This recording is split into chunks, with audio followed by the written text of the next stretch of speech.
Hello everyone, कैसे हैं आप सभी लोग। आई होप आप सभी लोग अच्छे होंगे।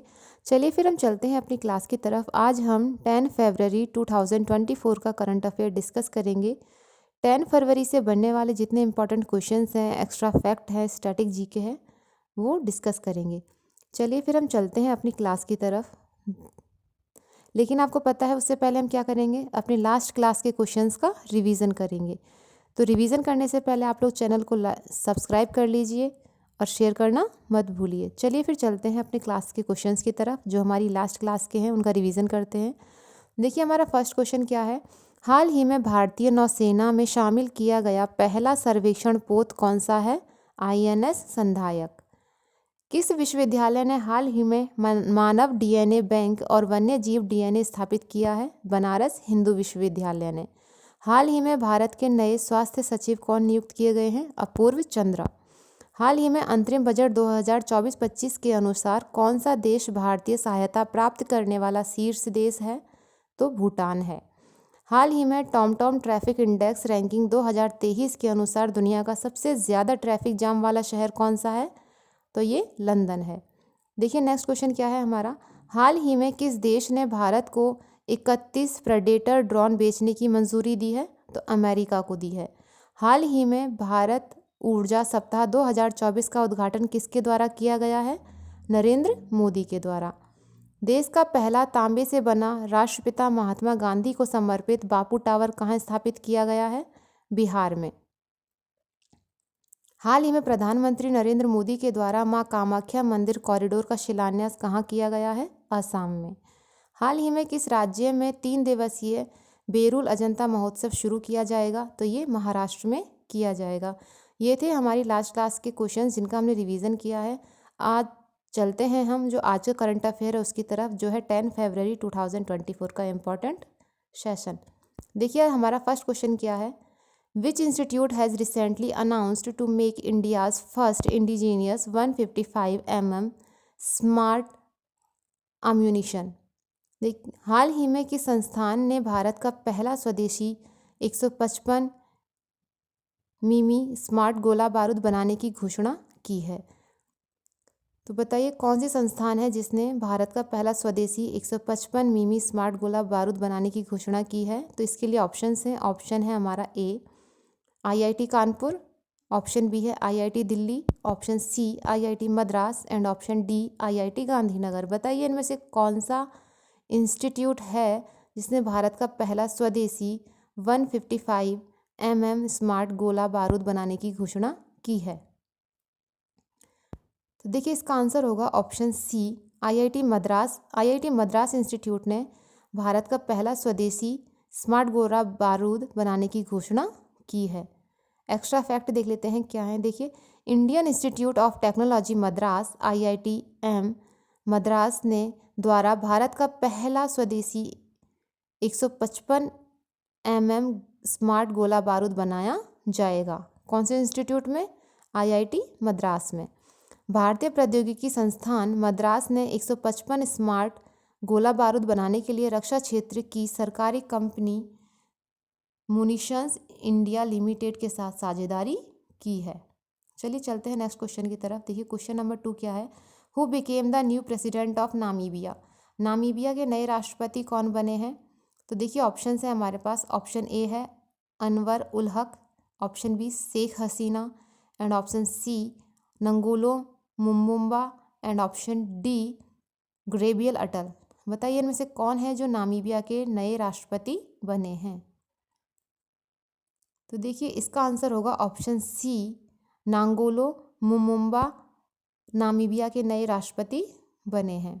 देखिए नांगोलो मुमुम्बा ने तत्कालीन राष्ट्रपति हैं जो गंगोब के निधन के बाद पद ग्रहण करेंगे। तो ये किसका स्थान लेने वाले हैं। जो नामीबिया के पुराने प्रधानमंत्री थे उनके राष्ट्रपति थे, उनका स्थान लेने वाले हैं। तो देखिए नामीबिया की एक्स्ट्रा इन्फॉर्मेशन क्या है। नामीबिया के देखिए प्रेसिडेंट कौन है। नांगोलो मुमुम्बा और यहाँ के प्रधानमंत्री हैं सर कुंगोगेलेवा एंड यहाँ की राजधानी क्या है विंडहोक और यहाँ की मुद्रा है नामीबियाई डॉलर। तो आप लोग याद रखिएगा कि नामीबिया के नए राष्ट्रपति कौन नियुक्त हुए हैं। Nangolo Mbumba. देखिए नेक्स्ट क्वेश्चन है question number 3। Recently former Australian batsman Michael Klinger has been appointed as the head coach of which cricket team. हाल ही में ऑस्ट्रेलिया के पूर्व बल्लेबाज माइकल क्लिंगर को किस क्रिकेट टीम का मुख्य कोच नियुक्त किया गया है। तो बताइए इनमें से किस टीम के कोच माइकल क्लिंगर को नियुक्त किया गया है। देखिए ऑप्शंस हैं। Option A Goa giants, option B Mumbai giants and option C Gujarat giants and option D Delhi giants. बताइए इनमें से कौन सी टीम है, वो कौन सी टीम है जिसके कैप्टन के रूप में माइकल क्लिंगर को अपॉइंट किया गया है, जो ऑस्ट्रेलियन बैट्समैन है।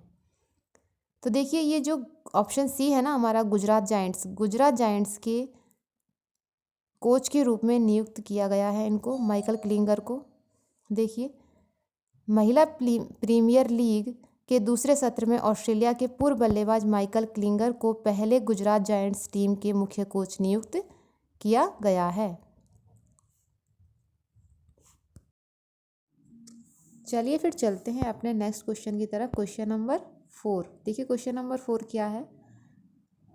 According to the brand guardianship index 2024 which Indian has been ranked second globally.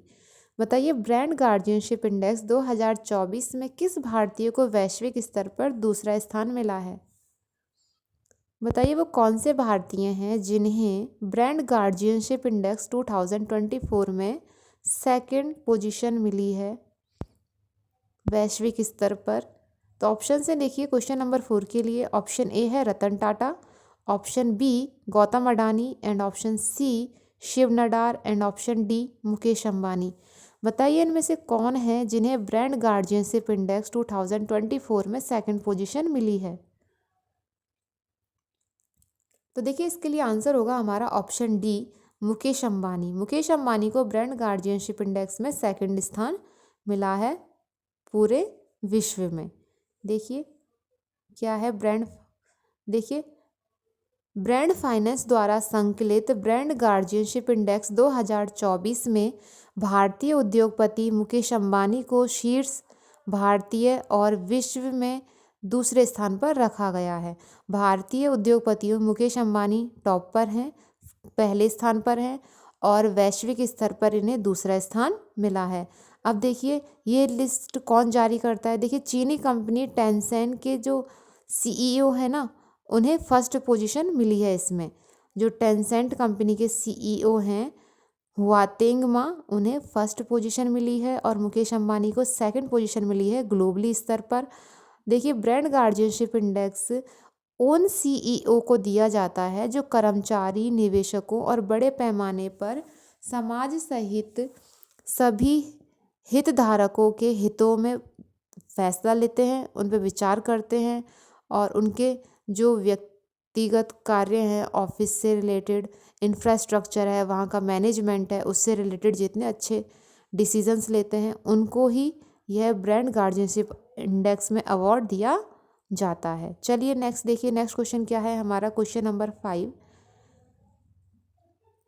The central government is considering ending the free movement regime FMR of which neighbouring country. बताइए केंद्र सरकार किस पड़ोसी देश के मुक्त आवाजाही व्यवस्था FMR खत्म करने पर विचार कर रही है। बताइए केंद्र सरकार जो है हमारे पड़ोसी जो देश है ना, उनमें मुफ्त आवाजाही यानी फ्री जो आवागमन था ना, जैसे कि किसी और देश में जाने के लिए, जैसे नेपाल, भूटान, म्यांमार, श्रीलंका, इन देशों में जाने के लिए वीज़ा नहीं लगता था। लेकिन अभी जो हमारी सेंट्रल गवर्नमेंट है वो इस जो ये आवाजाही थी इसको बंद करने की विचार कर रही है। तो देखिए किस देश के साथ ये आवाजाही बंद करने की विचार कर रही है। इसके लिए ऑप्शन है, ऑप्शन ए है Nepal, option B Bhutan and option C Myanmar and option D Sri Lanka. बताइए इनमें से कौन सा देश है जिसके साथ केंद्र सरकार यह मुफ्त आवाजाही खत्म करने पर विचार कर रही है। तो देखिए इसके लिए हमारा जो ऑप्शन सी है ना म्यांमार, ये सही होगा। तो इसका आंसर क्या होगा, सेंट्रल गवर्नमेंट म्यांमार के साथ अपने मुफ्त आवाजाही व्यवस्था को खत्म करने का विचार कर रही है। अब देखिए FMR भारत और म्यांमार के बीच एक पारस्परिक रूप से सहमत व्यवस्था है जो दोनों तरफ की सीमा पर रहने वाली जो जनजातियां हैं ना, उनको बिना वीज़ा के एक दूसरे देश के अंदर 16 किलोमीटर तक यात्रा करने की अनुमति देता है। देखिए, इसे 2018 में नरेंद्र मोदी सरकार की एक्ट ईस्ट नीति के हिस्से के रूप में लागू किया गया था। उसे समय पर भारत और म्यांमार के बीच राजनयिक संबंध बढ़ रहे हैं। उस टाइम बढ़ रहे थे ना राजनयिक संबंध, तो उस टाइम पर यह आवाजाही मुफ्त की गई थी। लेकिन अभी जो मोदी सरकार है, केंद्र सरकार है, तो वो इस आवाजाही के ऊपर विचार कर रही है कि इस आवाजाही को ख़त्म कर सके। चलिए चलते हैं नेक्स्ट क्वेश्चन की तरफ। देखिए क्वेश्चन नंबर 6 क्या है हमारा। Who has been recently launched the disaster warning device Nitish. बताइए, आपदा चेतावनी डिवाइस नीतीश किसने लॉन्च किया है? जो अभी हाल ही में चल रहा है ना नीतीश डिवाइस, तो ये आपदा की जो चेतावनी है ना कि कहाँ पर भूकंप आने वाला है, कहाँ पर बाढ़ आने वाली है, तो उसकी जो इन्फॉर्मेशन है वो ये हमें सिचुएशन ख़राब होने से पहले बता देगा। तो इस डिवाइस का नाम क्या है? नीतीश। देखिए इस क्वेश्चन का आंसर क्या होगा कि ये जो नीतीश डिवाइस है ये किस राज्य ने लॉन्च किया है? तो इसके लिए देखिए ऑप्शंस हैं। ऑप्शन ए है हमारा Bihar, option B Jharkhand, and option C Punjab, and option D Telangana.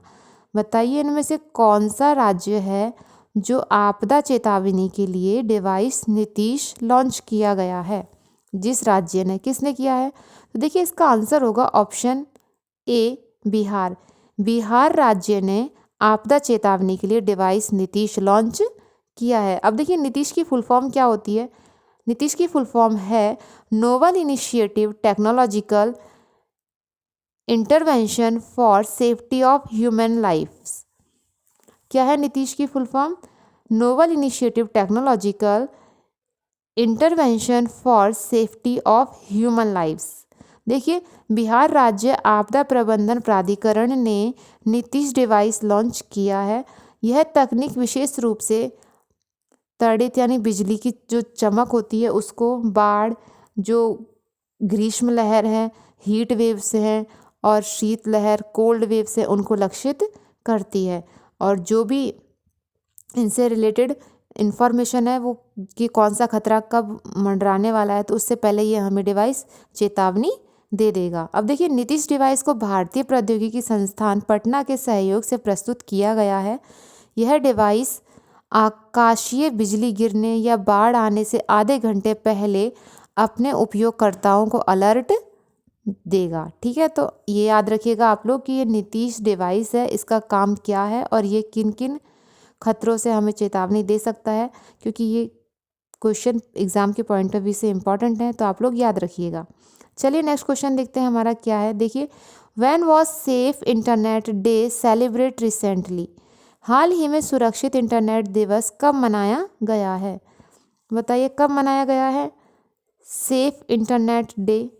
Option है हमारे पास 1 फरवरी, ऑप्शन बी है 2 फरवरी, एंड ऑप्शन सी है 6 फरवरी, और ऑप्शन डी है 8 फरवरी।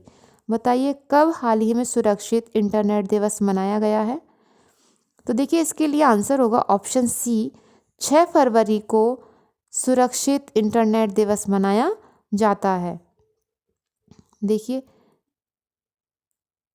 इस दिन को मनाने के लिए हर वर्ष अलग अलग दिन डिसाइड किया जाता है, और ये कब मनाया जाता है? फरवरी के दूसरे सप्ताह के दूसरे दिन मनाया जाता है। वीक का, फरवरी का जो सेकंड वीक होता है ना, और उस वीक का भी जो सेकंड डे होता है उस दिन ये सेलिब्रेट किया जाता है। तो देखिए अभी 2024 में ये 6 फरवरी को मनाया गया है, और आने वाले अगले साल यानी कि 2025 में ये 11 फरवरी को मनाया जाएगा। अब देखिए इस सेफ इंटरनेट डे की थीम क्या है? थीम है इसकी together for a better internet. तो आप लोग याद रखिएगा इसकी थीम क्या है सेफ इंटरनेट डे की? Together for a better internet. देखिए यह दिवस बच्चों और युवाओं के लिए सुरक्षित और बेहतर इंटरनेट के बारे में जागरूकता बढ़ाने के लिए प्रत्येक वर्ष फरवरी में मनाया जाता है। ठीक है, इसका ये मंथ याद रखिएगा कि ये फरवरी में ही मनाया जाता है, फरवरी के सेकंड वीक के सेकंड डे को। ठीक है, चलिए नेक्स्ट क्वेश्चन पे चलते हैं। क्वेश्चन नंबर 8 क्या है हमारा, देखिए, which state government introduced the uniform civil code bill in the assembly? किस राज्य सरकार ने विधानसभा में समान नागरिक संहिता यूसीसी उच्च का विधेयक पेश किया है? बताइए, यूनिफॉर्म सिविल कोड किस स्टेट ने पेश किया है? इसके लिए देखिए ऑप्शंस हैं। ऑप्शन ए है Jharkhand, option B Uttarakhand, option C Madhya Pradesh and option D Gujarat. बताइए वो कौन सा स्टेट है जिसने यूनिफॉर्म सिविल कोड बिल पेश किया है असेंबली में? तो देखिए इसका आंसर होगा ऑप्शन बी। क्वेश्चन नंबर 8 के लिए आंसर होगा ऑप्शन बी उत्तराखंड। उत्तराखंड की गवर्नमेंट ने uniform civil code bill assembly में पेश किया है और यह बिल पेश करने वाला भारत का पहला स्टेट है। ठीक है, याद रखिएगा आप लोग ये। देखिए, उत्तराखंड विधानसभा ने 9 फरवरी 2024 को मुख्यमंत्री पुष्कर सिंह धामी ने सामान्य नागरिक संहिता कानून का विधेयक पेश किया है। देखिए, विधेयक पास होने के बाद अभी पेश किया है, अभी पास हुआ नहीं है। ठीक है, याद रखिएगा आप लोग। तो पास होने के बाद उत्तराखंड यूसीसी लागू करने वाला आज़ाद भारत का पहला राज्य होगा। इसके बाद देखिए, यह अगर ये यूनिफॉर्म सिविल कोड अगर लागू हो जाता है तो उसके बाद सभी को समान रूल्स फॉलो करने पड़ेंगे। जैसे अभी हर उसके लिए, कास्ट के लिए से अलग अलग रूल हैं, अलग अलग तरीके हैं उनके। तो उसके बाद एक ही धर्म और एक ही जाति का जैसे रूल चलता है वही रूल सबको फॉलो करना पड़ेगा। अब देखिए, इसके जारी पर्सनल लॉ को ख़त्म करके सभी के लिए एक समान एक जैसा कानून बनाए जाने का प्रावधान है। यानी उत्तराखंड में रहने वाले हर नागरिक के लिए यह निजी मामलों में भी एक समान कानून होगा और व्यक्तिगत और जातिगत मामलों में भी समान कानून होगा, चाहे वह किसी भी धर्म का हो, चाहे वह किसी भी जाति का हो। अब देखिए, जैसे हिंदू विवाह एक्ट के अकॉर्डिंग हिंदू सिर्फ एक विवाह कर सकते हैं, वहीं मुसलमानों का आपने देखा है तो उन्हें 2-2 3-3 शादी करने की छूट दी जाती है। लेकिन जब ये यूनिफॉर्म सिविल कोड लागू हो जाएगा तो उसके बाद सभी को एक ही रूल फॉलो करना पड़ेगा। ये अलग अलग कस्टम के अकॉर्डिंग रूल्स नहीं चलेंगे। तो आप लोग ये याद रखिएगा कि यूनिफॉर्म सिविल कोड क्या है। चलिए चलते हैं नेक्स्ट क्वेश्चन की तरफ। देखिए, क्वेश्चन नंबर 9 क्या है हमारा, सुविका paintings are related to which state? सुविका पेंटिंग्स का संबंध किस राज्य से है? तो देखिए, इसके लिए ऑप्शन है हमारे। ऑप्शन ए है Uttar Pradesh, option B Karnataka and option C Gujarat and option D Manipur. बताइए किस स्टेट की सुविका पेंटिंग्स हैं, किस स्टेट से रिलेट करती हैं ये सुविका पेंटिंग्स? तो देखिए, इसके लिए हमारा आंसर होगा ऑप्शन डी, मणिपुर स्टेट से रिलेट करती हैं ये सुविका पेंटिंग्स। और ये सुविका पेंटिंग्स क्या हैं ये देखते हैं हम अभी। देखिए, मणिपुर की सुविधा पेंटिंग्स विलुप्त होने की कगार पर है और इसीलिए इसी को मद्देनज़र रखते हुए यह पेंटिंग्स इम्पॉर्टेंट है। इसी को मद्देनज़र रखते हुए यह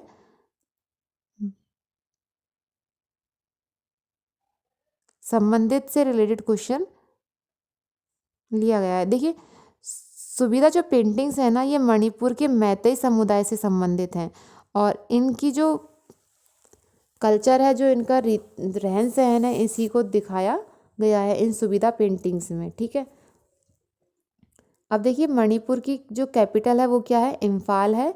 मणिपुर के जो चीफ मिनिस्टर हैं वो हैं एन बीरेन सिंह और जो यहाँ की गवर्नर हैं वो हैं अनुसुईया उइके। ये एक्स्ट्रा फैक्ट्स आप लोग याद रखिएगा। चलिए नेक्स्ट क्वेश्चन की तरफ देखते हैं क्या है हमारा क्वेश्चन नंबर। देखिए 10, which year has recently been declared as navy civilian year by the Indian navy? बताइए हाल ही में किस वर्ष को भारतीय नौसेना द्वारा नौसेना असैन्य वर्ष घोषित किया गया है? तो देखिए ऑप्शन है हमारे। ऑप्शन है 2023, ऑप्शन बी है 2024 and option C 2025 and option D 2022। बताइए इनमें से किस वर्ष को नौसेना असैन्य वर्ष घोषित किया गया है भारतीय नौसेना के द्वारा? तो देखिए इसका आंसर होगा ऑप्शन बी, 2024 को भारतीय नौसेना ने नौसेना असैन्य वर्ष घोषित किया है। अब देख लेते हैं क्या है ये नौसेना असैन्य वर्ष। देखिए हाल ही में 2024 वर्ष को भारतीय नौसेना द्वारा नौसेना असैन्य वर्ष घोषित किया गया है। यह नागरिक मानव संसाधन प्रबंधन के सभी पहलुओं का समाधान करने के कारण के क्रम में नौसेना के असैन्य लोगों के प्रशासन, दक्षता और कल्याण में सुधार के लिए मनाया जाता है। तो उसी को देखते हुए यह नौसेना असैन्य वर्ष घोषित किया गया है। अब देखिए नौसेना की स्थापना कब हुई थी? 26 जनवरी 1950 को। और इसका जो मुख्यालय है वो कहाँ पर है? नई दिल्ली में है। और इसके जो प्रमुख हैं, कौन है नौसेना के प्रमुख? आर हरि कुमार। तो ये थे एक्स्ट्रा फैक्ट और इम्पॉर्टेंट क्वेश्चंस जो हमने आज डिस्कस किए आज की क्लास के। तो आप लोग चैनल को लाइक कर लीजिए, सब्सक्राइब कर लीजिए और शेयर करना मत भूलिए, ताकि आपको और आपके फ्रेंड्स को भी इम्पॉर्टेंट क्वेश्चंस मिलते रहें जो एग्ज़ाम के पॉइंट ऑफ व्यू से बहुत इम्पॉर्टेंट हैं। ठीक है, तो चलिए चलते हैं, नेक्स्ट क्लास में हम आपसे जल्दी ही मिलेंगे। Thanks for watching. Please like, share and subscribe.